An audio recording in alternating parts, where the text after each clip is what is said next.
యేసుక్రీస్తు ప్రభువారి నామములో మీ అందరికీ వందనాలు. అపోస్తుల బోధ అనే శీర్షిక ద్వారా దేవుని వాక్యాన్ని ధ్యానించుకుంటున్నాం. ఈరోజు వాక్య భాగం యోహాను రాసిన 3వ పత్రిక 3వ వచనం మనం చూస్తే గనక, నీవు సత్యమును అనుసరించి నడుచుకొనుచున్నావు గనుక సహోదరులు వచ్చి నీ సత్య ప్రవర్తనను గూర్చి సాక్ష్యము చెప్పగా విని బహుగా సంతోషించితిని. ఇక్కడ యోహాను గారు గాయునకు లేఖ రాస్తూ గాయుని గురించి ఏమంటున్నారంటే, నువ్వు సత్యమును అనుసరించి నడుచుకొనుచున్నావు అని సహోదరులు వచ్చి నీ ప్రవర్తన గురించి సాక్ష్యం చెప్పగా నాకు చాలా బహుగా సంతోషం నాకు కలిగింది అని చెప్పి ఇక్కడ ఆయన మాట్లాడుతున్నారు. అదే 4వ వచనంలో, నా పిల్లలు సత్యమును అనుసరించి నడుచుకొనుచున్నారని వినుట కంటే నాకు ఎక్కువైన సంతోషము లేదు. ఇక్కడ యోహాను గారు, నా పిల్లలు సత్యాన్ని అనుసరించి నడుచుకున్నారని వినుట కంటే నాకు ఇంకా ఎక్కువైన సంతోషము ఇంకా వేరే ఎక్కడా కూడా నాకు కలగదు అని చెప్పి ఆయన మాట్లాడుతున్నారు. అదే విధంగా యేసుక్రీస్తు ప్రభువారు దేవుడు గూడా మనము సత్యాన్ని అనుసరించి నడుచుకుంటున్నామని చెప్పి ఆయన విన్నప్పుడు ఆయనకి ఎంతో సంతోషం కలుగుతుంది. మన పిల్లలు సత్యాన్ని అనుసరించి నడుచుకుంటున్నారని, నీతిగా జీవిస్తున్నారని, మంచిగా బ్రతుకుతున్నారని, పరిశుద్ధంగా జీవిస్తున్నారని మనం విన్నప్పుడు మనకెంతో సంతోషం కలుగుతుంది. మన పిల్లలు పరిశుద్ధమైన మార్గంలో సత్క్రియలు చేస్తూ ఈ లోకంలో జీవిస్తున్నారని మనం విన్నప్పుడు మనకెంతో సంతోషం కలుగుతుంది. ఎవరి పిల్లలైనా గొప్పవారైనప్పుడు, ఎవరి పిల్లలైనా ఘనత పొందినప్పుడు, ఎవరి పిల్లలైనా ప్రయోజకులైనప్పుడు వారి తల్లిదండ్రులకు ఎంతో ఆనందంగా ఉంటుంది. పలానా వ్యక్తి పిల్లలు గొప్ప ప్రయోజకులయ్యారు. పలానా వ్యక్తి పిల్లలు మంచి అధికారాన్ని పొందుకున్నారు.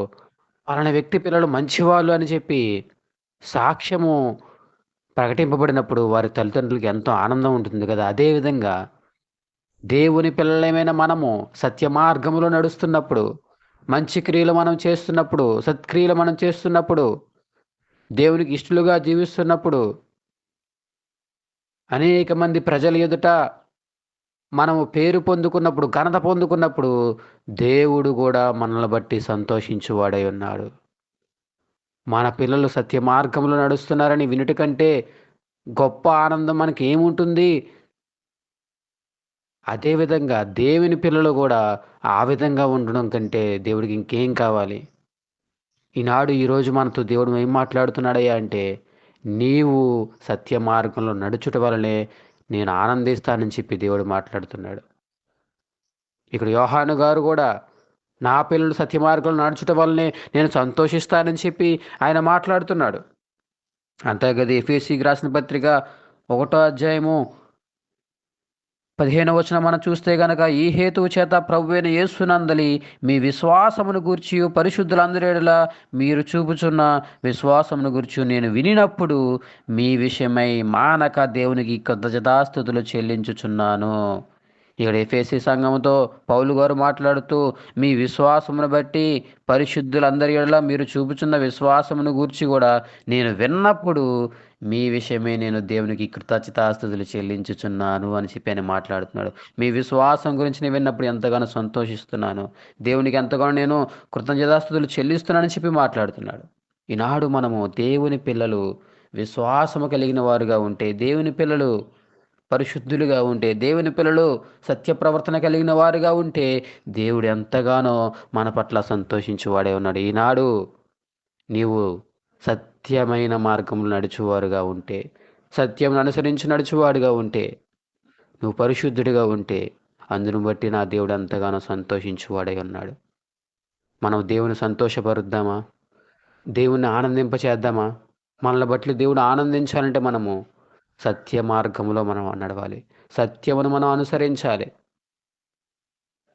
పౌలు గారు, యోహాను గారు సంఘాన్ని బట్టి, విశ్వాసులను బట్టి, వారికున్న విశ్వాసమును బట్టి, వారి యొక్క ప్రవర్తనను బట్టి అనేక మంది వారి గురించి సాక్ష్యము చెబుతున్నప్పుడు, ఆ సాక్ష్యాన్ని వారు విన్నప్పుడు వారు ఎంతగానో సంతోషించారంట. ఈనాడు మనల్ని బట్టి మన ఆత్మీయ తండ్రులు సంతోషించాలి. మనల్ని బట్టి మన దేవుడు సంతోషించాలి. మత్తయి సువార్త 3 అధ్యాయము 17 మనం చూస్తే, ఇదిగో ఈయనే నా ప్రియకుమారుడు, ఈయన యందు నేను ఆనందించుచున్నాను. యేసుక్రీస్తు ప్రభువారి గురించి పరలోకం నుంచి ఒక శబ్దం వినపడుతుంది. ఏమనంటే, ఇదిగో ఈయనే నా ప్రియ కుమారుడు, ఈయన యందు నేను ఆనందించుచున్నాను అని చెప్పి. ఎందుకు ఆనందిస్తున్నాడయ్యా అంటే, యేసుక్రీస్తు ప్రభువారు తండ్రి చిత్తాన్ని నెరవేర్చడానికి వచ్చాడు. యేసుక్రీస్తు ప్రభువారు నీతిని నెరవేర్చడానికి వచ్చారు. యేసుక్రీస్తు ప్రభువారు పరిశుద్ధంగా జీవించడానికి, మాదిరిగా మనం ఉండడానికి ఈ లోకానికి దిగి వచ్చాడు.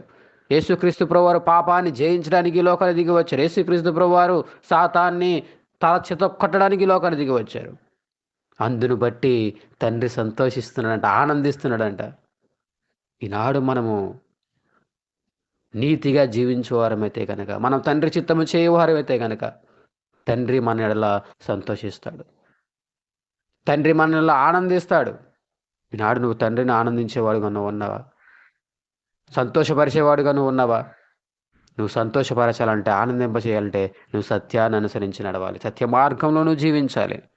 సామెతల గ్రంథము 23 అధ్యాయము 24 మనం చూస్తే గనక, నీతిమంతుని తండ్రికి అధిక సంతోషము కలుగును, జ్ఞానము గలవానిని కనినవాడు వాని వలన ఆనందము నొందును. నీతిమంతుని తండ్రికి అధిక సంతోషం కలుగుతుందంటే, జ్ఞానము గలవానిని కనినవాడు వాని వలన ఆనందము నొందును. కాబట్టి మనం నీతిమంతులుగా ఉంటే మన తండ్రి అధిక సంతోషాన్ని పొందుకుంటాడు.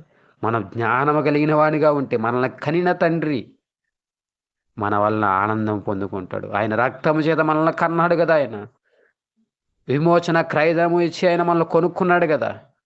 మనం జ్ఞానము కలిగిన వారుగా, మనం నీతిమంతులుగా, మనం పరిశుద్ధులుగా, మనం సత్యం అనుసరించు వారుగా ఉంటే గనక మన తండ్రి మన ఎడల ఆనందించువాడే ఉన్నాడు. ఈనాడు నా దేవుడు మనతో మాట్లాడుతున్నది ఏంటయ్యా అంటే, నువ్వు సత్యమును అనుసరించి నడుచుకో, నువ్వు నీతిమంతునిగా ఉండు, నువ్వు పరిశుద్ధునిగా ఉండు.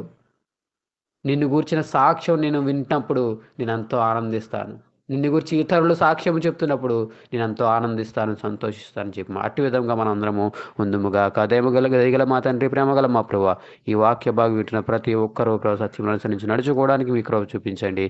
ప్రభు ఈ దినమంతా వారికి తోడుగా నడిపించండి. మంచి ఆయుష్, ఆరోగ్యము, అయా ఆర్థికంగా బలపరచమని కోరుకొనుచు ఈ చిన్న ప్రార్థన యేసు నామములో అడుగుచున్నాం మా పరమ తండ్రి.